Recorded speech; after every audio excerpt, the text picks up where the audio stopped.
పొదలో దొంగ. ఒకరోజు రామలింగడు తన తోటలో చెట్లకి నీరు పోస్తున్నాడు. అప్పుడు పొదల చాటున ఒక దొంగ ఉన్నాడని గమనించాడు.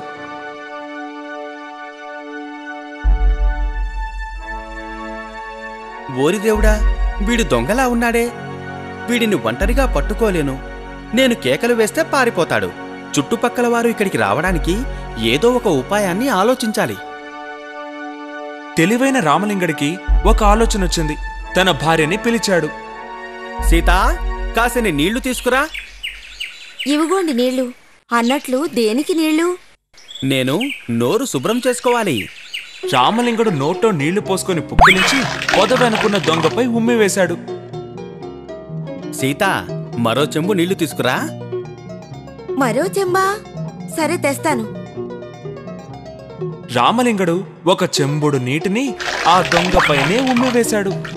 ఇంకొక చెంబు నీళ్లు కావాలి సీతా. భర్త ఎందుకిలా ప్రవర్తిస్తున్నాడో తెలియక సీత తెల్లమొహం వేసింది. అయినా సరే మరో చెంబు నీళ్లు తెచ్చిచ్చింది. మీకేమైంది? ఎందుకిలా ప్రవర్తిస్తున్నారు?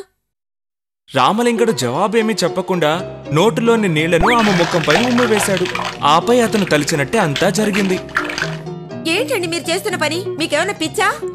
అయ్యో, అందరూ ఇలా రండి. ఈయన్ని చూడండి, పిచ్చోళ్ళ ప్రవర్తిస్తున్నారు. ఆమె కేకలు వినగానే చుట్టుపక్కల వాళ్ళందరూ అక్కడికొచ్చారు. సీత అక్కడ జరిగిన విషయం తెలిపింది. ఏమయ్యా, ఎందుకులా మీ ఆవిడ మీద ఉమ్మేస్తున్నావు? నేను నా భార్యపైన ఒకసారే ఉమ్మేశాను, కానీ తను భరించలేకపోయింది. కాని ఈ పొదల వెనుక ఒకడున్నాడే, వాడికి ఎంత ఓపికో తెలుసా? నేను 4 చెంబుల నీరు ఉమ్మేసినా కిక్కురు మనకుండా కూర్చున్నాడు.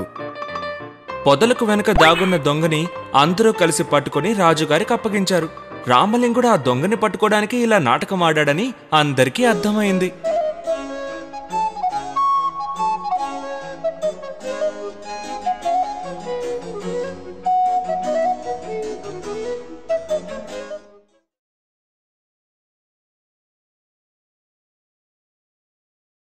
ఈ వీడియో మీకు నచ్చినట్లయితే లైక్ చేయండి, షేర్ చేయండి, మా ఛానల్ని సబ్స్క్రైబ్ చేసుకోండి.